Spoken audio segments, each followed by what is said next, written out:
Hey there, business animals. It's Kim with Be More Business, and welcome to the Business Animal Podcast. I'm here today with a colleague and a friend and a classmate of mine. We actually graduated in the same Gestalt training program, Annie Young of Sabona Ranch. Welcome, Annie, to the Thank Business you. Animal. Yeah, thank you. I'm super happy to be here. Yes, and Annie and I have another endeavor with a few other Gestaltists called Conversations with Gestaltists, which is another podcast that we record like once a month. There's not as many episodes over there as there is over here, but if some of the things that we're talking about today really interest you, you can go look for that wherever you listen to podcasts. So, Annie, would you tell listeners a little bit about yourself, about your business, what you do, and yeah, and do talk to people like they don't have a clue about anything that we graduated from. That's pretty easy actually, because whenever I explain what I do, I get a lot of blank looks, only because it's not something that's super well known other than mental health. So I am an Yeah. equine assisted mental health practitioner, and the style that I use is called Gestalt. That's where I get a lot of questions and blank looks. Gestalt is an Eastern medicine style in which it's a lot more experiential as opposed to sitting and simply talking through whatever's up for you. We actually get up and move about and play with the horses and that kind of thing. Absolutely. And you work with a rather unique group of individuals. And to say that, I do want to caveat this by saying, every gestaltist I know actually will work with anybody who is in need of gestalt. But we all have specialties that we tend to see more people in. What kind of specialties are you involved in your gestalt work? Yes, I serve parents. I serve adult parents, so ages like 25 to 125. Because even if your kids are off and growing their own family, you personally never stop being a parent, right? And we all need support. That's the global answer to that. And I have a couple of specialty areas. I specialize in parents of children with special needs. Those would be really medically complicated kids, and also parents of children who are struggling emotionally, socially, that sort of thing. Those are typically teenagers in that realm. And I support the parent, not in giving them parenting advice. That never ever happens in my arena. It's really much more about helping the parents stay connected to who they are and their values so that they can be a better support for their child. Absolutely. And there are some situations, especially with children who are parents whose children are experiencing a medical crisis. And I know you have a unique background that set you up for this particular specialty. Would you talk about that for just a moment? Where did you get so much good insight on working with medically complicated children? Yeah, for sure. Happy to share. So, my first career, I was a registered pediatric dietitian, and my focus was children with special needs. So, that's anywhere from a prematurely born child to approximately three. I worked with, I had a couple of 5-year-olds and maybe one or two 7-year-olds, but it's really those really early moments of these children coming into the world, right? And they are really struggling to stay on the planet. So, in that capacity, I worked everything from in the hospital, being a hospitalist, and I moved my career into outpatient, and then I moved it into even home visits, helping parents support them in their what they have as resources, right? Being able to go and actually see it and help them through. And I can tell you that, wow, talk about a level of anxiety in homes that is at a fever pitch, right? Nobody really gets pregnant with this in mind. And so when that child comes, it is a true trauma that has no time or space to be focused on in the moment these parents are trying to figure out how to keep their babies alive. And I watched very educated, success, professionally successful people on the planet become these puddles of uh, confusion and disorientation, and quite frankly terror in trying to figure out how they're gonna make this work, right? I watch marriages fall apart, and even if they stayed married, typically one partner shuts down and the other one feels like they're holding it all. Like the whole dynamics that shift in the home. Ooh, it was a lot, yeah. And I longed to support those parents. Now I was there to serve the kid, and I did so with honor. And I absolutely loved, loved, loved being able to help those babies thrive in the best way that they could. Um, and at the same time, I really longed to help the parent. So is that one of the reasons you chose to move yourself from being in the position of a pediatric dietitian into becoming a gestaltist? Kind of what was the evolution that happened from that moment until you took the steps towards becoming involved in equine gestalt, going through the training program at Touched by a Horse? I mean, this is no small commitment that one No. has to make. I mean, you and I both have made a Mm. 4-year, very financially significant and very time, even more than the finances, the time investment in being able to work the businesses that we have. How did that evolution work for you? Like what happened in that situation? Well, I tell you, I got married and I started having my own babies. That was step number one, because I realized pretty quickly that I couldn't hold at the profession that I had and raise 3 kids of my own. I didn't have Gestalt back then. I didn't understand how to create boundaries for myself emotionally, and I was bringing home that anxiety within my own body into my own home, and then I didn't have the patience or the bandwidth, right, to really be the best parent that I could be. And even though I didn't know how to hold both spaces, I knew that I couldn't hold both at in that time. And so I went ahead and stepped away from that career. I was a blank slate. Didn't know if I was going to go back, not going to, move into something different. I wasn't sure. I just remained open as I did my own personal journey of little kids. So when my kids were in elementary school, I dove headfirst there. I did a lot of parent volunteering and I led a lot of committees and I was there a lot. And I really enjoyed that. And then when my youngest was aging out of elementary school, I realized I was going to be also retiring from elementary school. Had no reason to be there after that, right? Yeah. They don't just let random people come and Yeah, they don't like wander people through the just wander classrooms. through the corridors of the Yeah. elementary school. Yeah. They kind of want you to have skin in the game there. So, um, when that happened, I I have a friend who had discovered the Touch by a Horse program that we're certified through, and she went to lunch one day, and she was so excited about this journey that she was about to embark on, and she shared it with me. And when I went home and I kind of looked it up, and I was started researching it, honestly researching it to better understand what the heck she was talking about because it didn't make any sense, realized immediately this was the vehicle that I could use to go back and help the parents I used to serve, right? I was feeling very whole and complete with that career. I took the career right where I wanted it to go. I really had no stone left unturned. And so at that point, by the time my kids were that old, I knew I wasn't going back to that. And when this showed up, it was just the perfect fit for me to go back and serve those parents.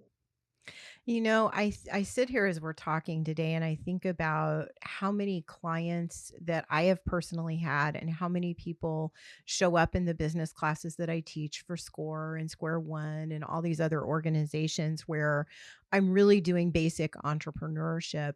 And I think about all the people that have been on a similar trajectory. So, women who have very successful first careers and they either are wanting to leave that career because it means a lot to be able to be home and be with a family, or they're wanting to leave that career because, like you said, they have completed the cycle of that career and now they're looking for something different.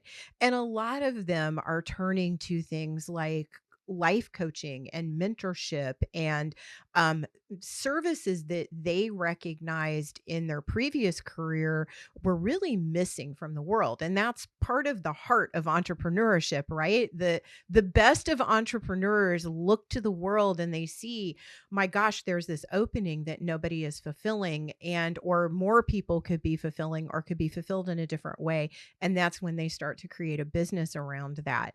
So what was your vision when you started into the equine gestalt program? Like, you're part of what we do in our training is we have to write visions, and we do a lot of work on our business in that program. So what was the initial part of that? Because I know it takes on a huge change as you go through the program. Do you remember back?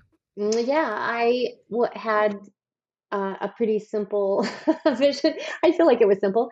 I was gonna, work out in my backyard. That's where my horses are, and I have a little 2-acre property in town, and it's easy access, and there's room back there, and I have a arena and that sort of thing. And the one drawback that I knew even way back then is the fact that I'm in a neighborhood.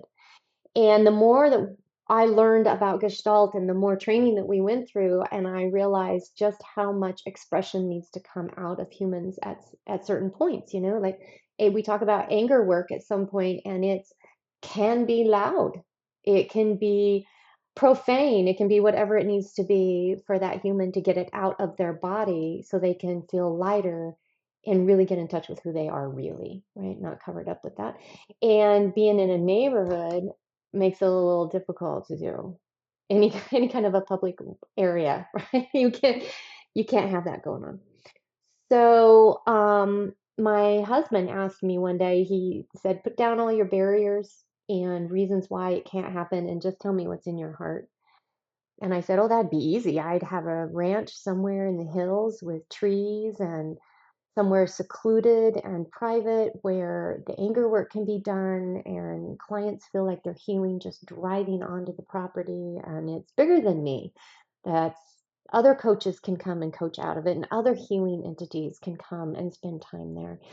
And so that's when it just sort of exploded into this big diabolical vision of this space, right? This space where people can come and heal. Not just my clients, all clients that are ready to tackle that.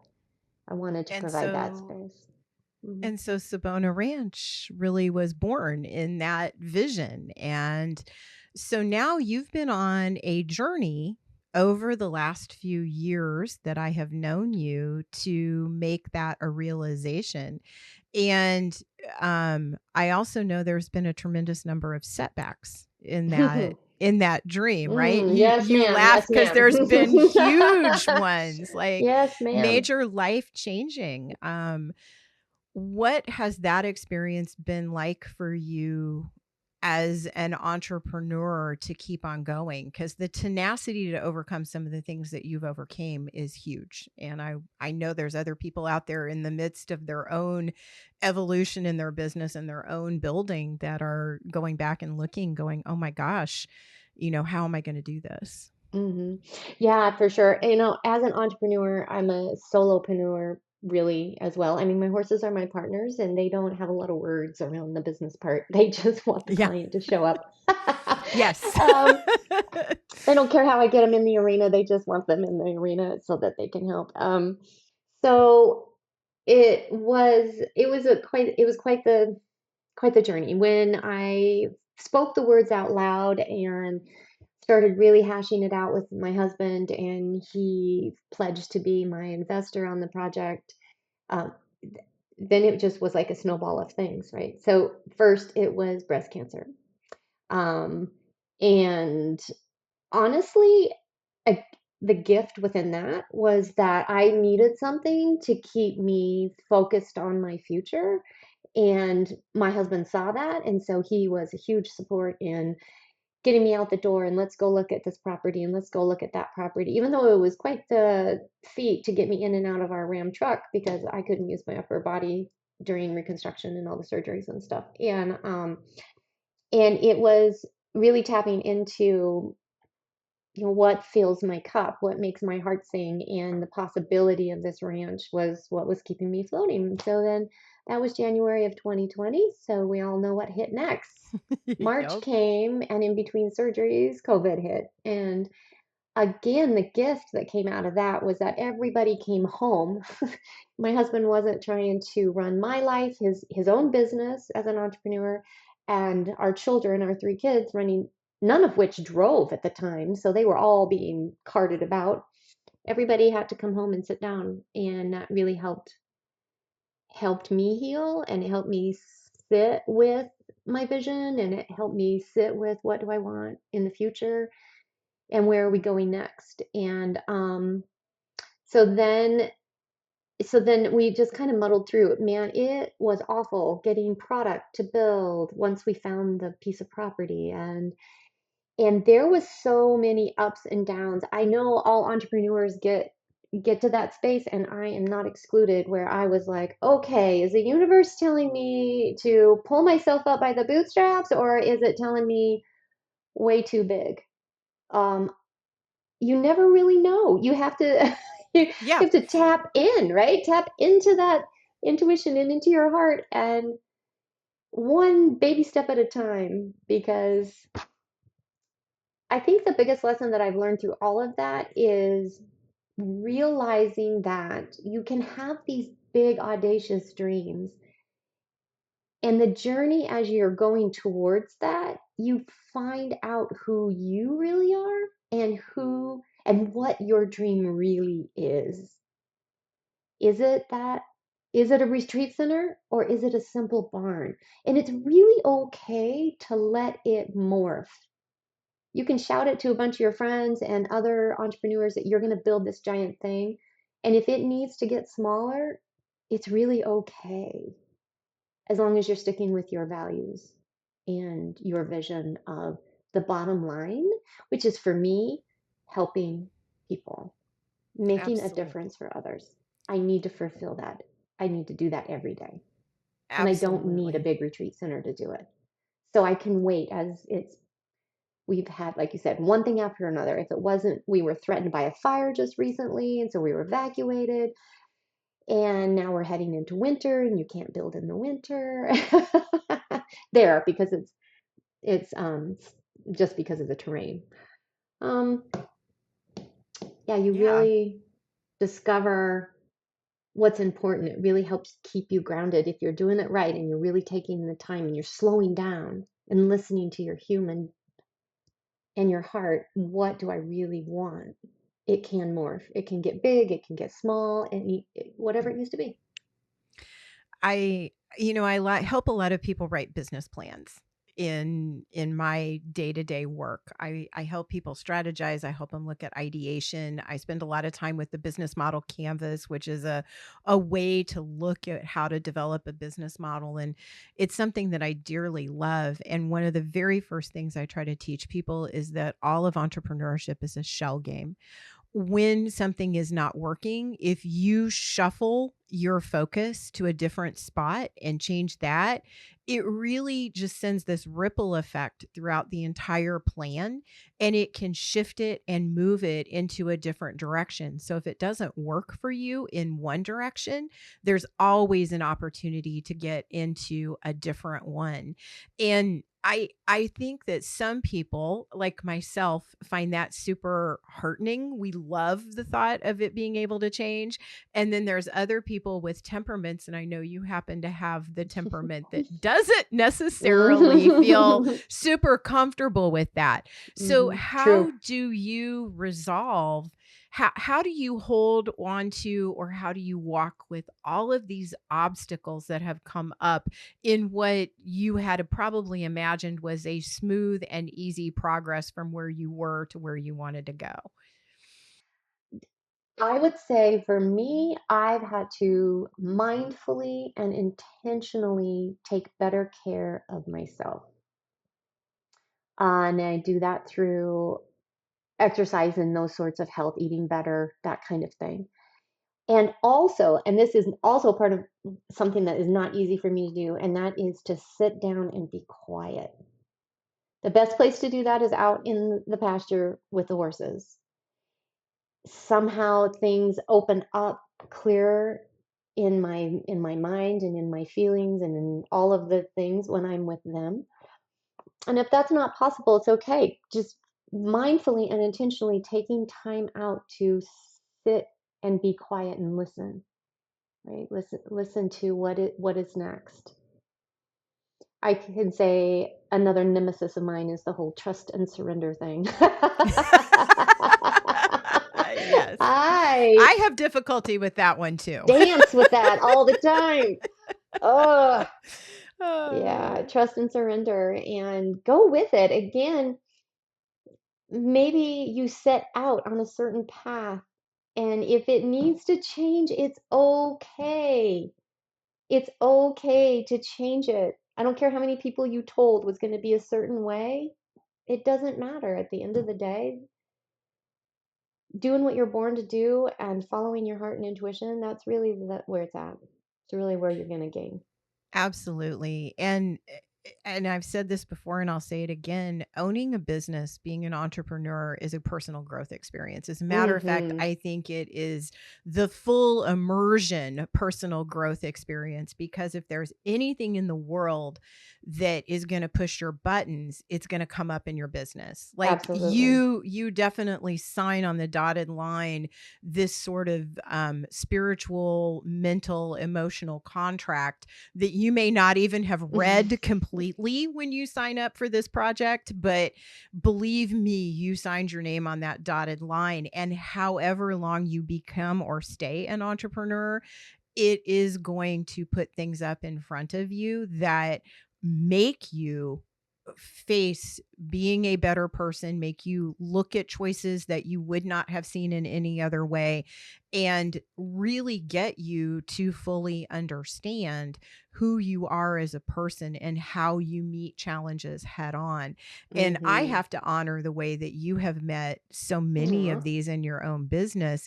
Knowing you personally, and especially the last 2 years of our training in Gestalt, it is a cohort that goes through that training together, and believe me, we get to know each other on a very personal basis and form lifelong relationships with each other. Since for the last 2 years, I don't think I've gone a week without talking to Annie in some That's capacity. very true, actually.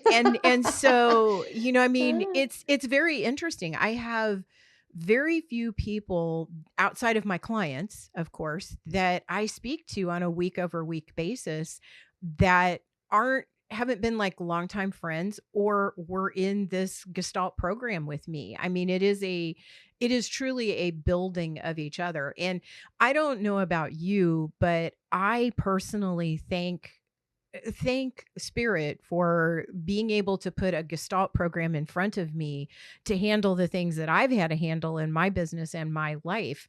And I would imagine you have that same expression because I've heard you, as you talked about this, bring up those Gestalt principles that we not only got to learn about, but we have to practice in day to day life. Would you agree with that? Absolutely, 100%. And as you were talking, I was thinking, wow, I could say the same thing about starting your journey as a parent.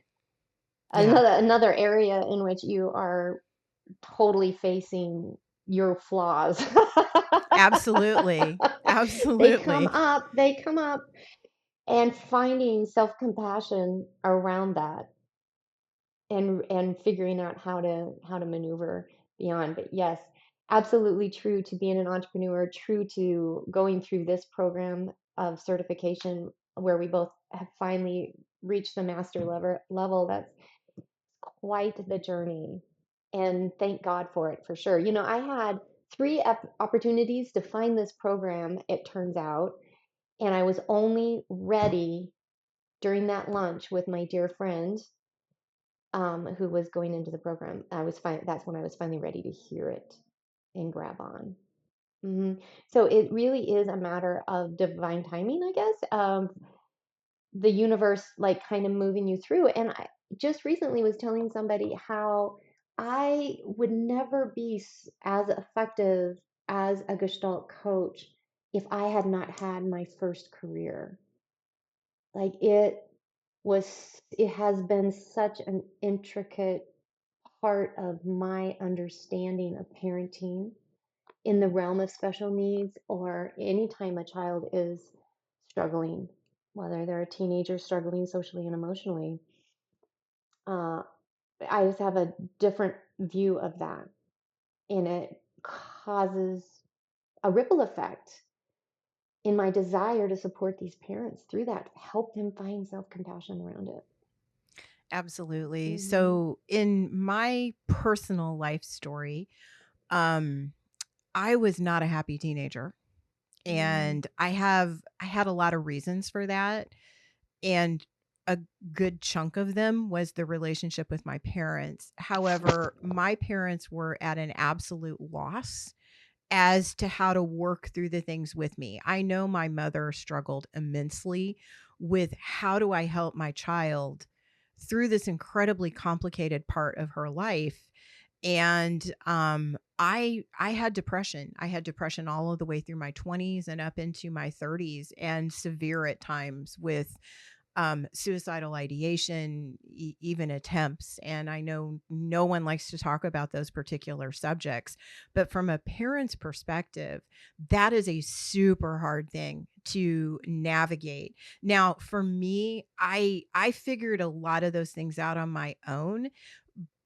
And I know had there been a resource like you available to my parents, I feel like that would have been an easier process for me because they would have been able to get themselves in alignment, which would have made everything be easier for me. And although I made it through, I found Gestalt, I found the thing that helped me be able to process through all of those things from my childhood to my teenage years to my 20s. The work that you do in that realm of working with parents who have had children who are in this space where I know they feel totally helpless, because it is such a helpless feeling to watch someone that you love and adore struggle with life in general.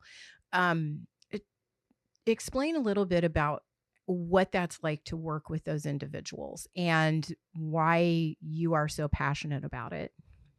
It is such a gratifying area of practice for me. I can say I get it, and I've witnessed those similar horrors. And COVID really was a brutal hit to teenagers. They really, really struggled, and the parents struggled right along with them. And as you said, the helplessness and the way that time stops and you feel like you're in this haze watching your kid struggle and not able being able to get near them. A lot of times those teenagers have shut out their parents when they're hurting that much. They've shut out the world, right? And I remember, honestly, one of the things that has helped me be a great coach around this was something that you told me during one of our trainings, and that was the it was so much more impactful when you chose life instead of someone interrupting your attempt. Instead, you interrupted yourself and chose it for yourself. When a child is in that dark space and someone else interrupts it, that they still feel out of control and they still feel like that wasn't their choice, and there's not a lot of gratitude that comes because they're still in the pain of it. And when that child chooses to stay on the planet, that's when you have that little tiny open window to make a difference, to make a change. They're just that one little snippet of spark of light still left, right? And so then you put yourself in the parents' shoes, and if they're not in their own body, and if they're not grounded for themselves, that kid has no one else to bump up to when they're ready to start healing. A lot of times in parenting, when the child is struggling and we struggle right along with them, we leave our bodies, we get into the chaos of it, we take on some of their feelings, the lines get blurred.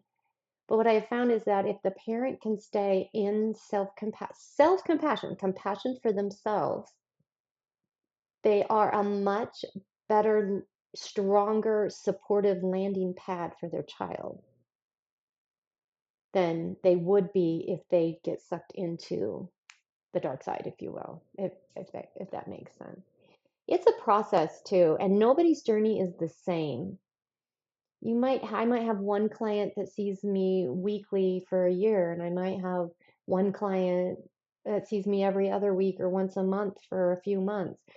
No, you cannot compare yourself to other people in your journey. It's Your journey is your journey. But I have to say that I have had several clients say to me, why didn't I know all this before I had kids? It would have made things so much easier. You don't know what you don't know. It's kind of like that signing up for being an entrepreneur. You Yep. don't realize that what you're signing up for, and No, no and one you can warn you. you don't know until you sign the contract and head on Mhm. into the boardroom of your own business and your own Mhm. personal journey and experience. Mhm. So, Annie, I Mhm. have two questions that I ask Mhm. everybody on this Mhm. podcast. And as you know, my tagline is to create a business that supports the life that you want to live. How does what you have created, what you are creating, because you're still very much in the process of this Mhm. creation of your business, and Mhm. that should tell people something that it doesn't happen overnight. Sometimes it Mm-mm. takes years to mature a business, just like it does years for us to mature as humans. But how does what you're creating support the life you want to live? I have done a lot of value work during our training, and I can tell you my number one value, I mentioned it before, is making a difference. I can track that all the way down and back into my young first grade visions of making a water bed for my cat because I thought for sure he'd be more comfortable on that. I love So it. a few Ziploc baggies later in a cardboard box. I mean, what could go wrong with a fully claw intact cat? And a few water baggies. Yeah, exactly. So I was determined to make it life better for him, right? You can track it all the way back. And so when I pull that thread forward, it's no wonder I went into the first career that I went into. And it's no wonder that this is a career that I am thriving in now. I love it. I don't care if I see one client or if I see 100 clients a week. As long as I get to make a difference for someone, that is filling my cup. And that it really is the bottom line. And when I come back to that, that's when I'm the most flexible when it comes to my vision of the ranch itself. What is it going to look at in the end? I think I know, but I'm going to keep that door ajar because as long as I am making a difference for people, that I am living my best life. And this career definitely fills that bucket up. Awesome. I love Hmm. that. I love that. Yeah. And then would you share an experience? And I'm sure you probably looked at that question. It was like, oh my gosh, how do Mhm. I pick just one? Right. But would you Yes, share that is definitely what my thought process was. would you share an experience Hmm. about an animal or a group of animals that has impacted how you show up in your business and life? Yeah, so so my mare Kit Kat, she's this beautiful bay and white paint, and I adopted her when she was 2. It's the first horse I ever owned. Such a bad idea, typically, as they say, green on green make black and blue. Like I was a Yes. green owner, she was green on the planet. She was only 2. So I sent her to a very renowned trainer here in Colorado who is known throughout the country. She has a hunter jumper barn, so that's a style of riding for people who don't know, and it's a very competitive world. Now, I didn't know anything. I didn't know to go and be in that space and feel it through and do I think this was going to be a good fit for her. I didn't really know her. She's 2. She was coming from somebody I just met. I really didn't even know her. Turns out, long story short, turns out it was the most wrong choice I could have possibly made for this sweet little mare so those hunter jumper barns are very competitive. It's a very serious world. It's a very strict world. It's very harder core than your laid back country barn cowboy that's going to break a horse, right? Yeah. So I get her back at 3, and she is so tightly wound.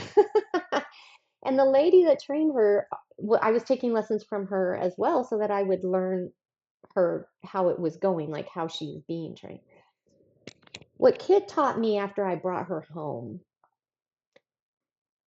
was the stricter and the harder and the more rigid I was, the bigger the fight she was going to put up.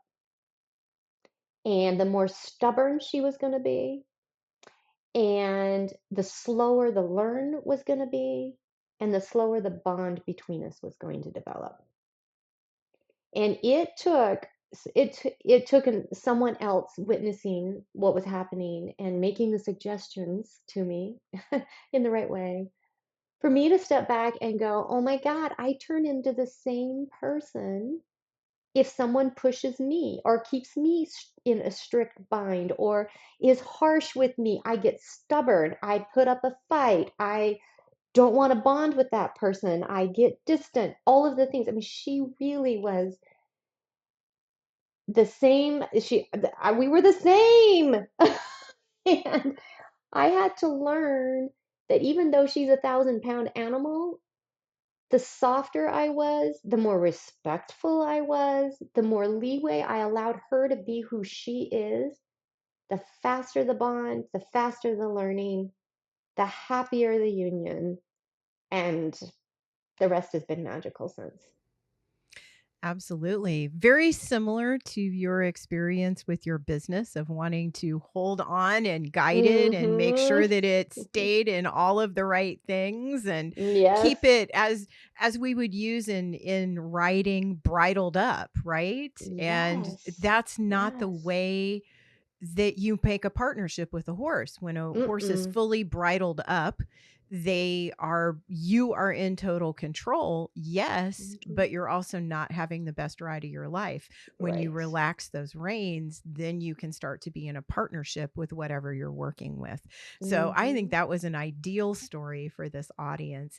Annie, if anybody is out there and resonates with the stories that you've talked about today about your clients or your niche, how can they get in touch with you to explore working with you? And I do know you work with people in person and you're Mm-hmm. in Colorado, That's but correct. you do have some latitude to be able to take people from anywhere that want to fly into the Denver kind Mm-hmm. of, and you're in Littleton, right? That's I know the correct. Yes. barn is somewhere else, but It's Littleton Littleton too. area. It's right out. Yeah. Also Littleton. Yeah. So Mm-hmm. anyone who's willing to come to that area to work with you, how would they get in touch with you or learn more? Yeah, I'm a simple Google, really. Sabona Ranch. You just know how to have to know how to spell it. um, so Sabona is Sawubona, in ranch. I come up on Google. I go to my website. I have my phone number is right out there. Just give me a call if that's easier. You can email me if that's your jam. You can even text the phone number because I do get texts on that line. And I also have very easy to use sign up for a 15-minute free consultation on my website that makes it easy to know that we're not going to miss each other, right? You can schedule yourself and then makes it a whole lot easier.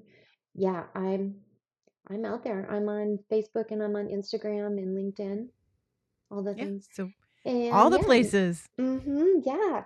And in just a couple weeks, you can even put in annieyoung.com if if my name is easier to spell. Yeah, That Annie. that yeah, that's going up in just a couple days actually. So, one of the things that I learned really quickly about your business is to break it down into 3 words: saw you bona. So Sawubona, and Hmm. I haven't misspelled it since. I So, love and that. I love and that. I'm going to use it, Kim. saw you bona, and Saw the you word bona. has a special meaning, and so we're going to end with that. What is the special meaning to that word? Yeah, it is a word from the Zulu tribe in Africa, and it means I see you. It's not, hey, you're wearing jeans and a t-shirt. It's not about that. It's I see your soul. I see you whole, capable. and you are valuable to me. And it's exactly what I see every client that sits in front of me. Absolutely. And I'm sure it's what your clients see in the children that they are working with as parents and Hmm. having to spend their time parenting. So, thank you, Annie, Hmm. for being on the Business Animal. Be sure if you enjoyed this episode to share it with people and do hit that like and subscribe button on whatever channel you're listening to podcasts on. And I will see you all next Tuesday.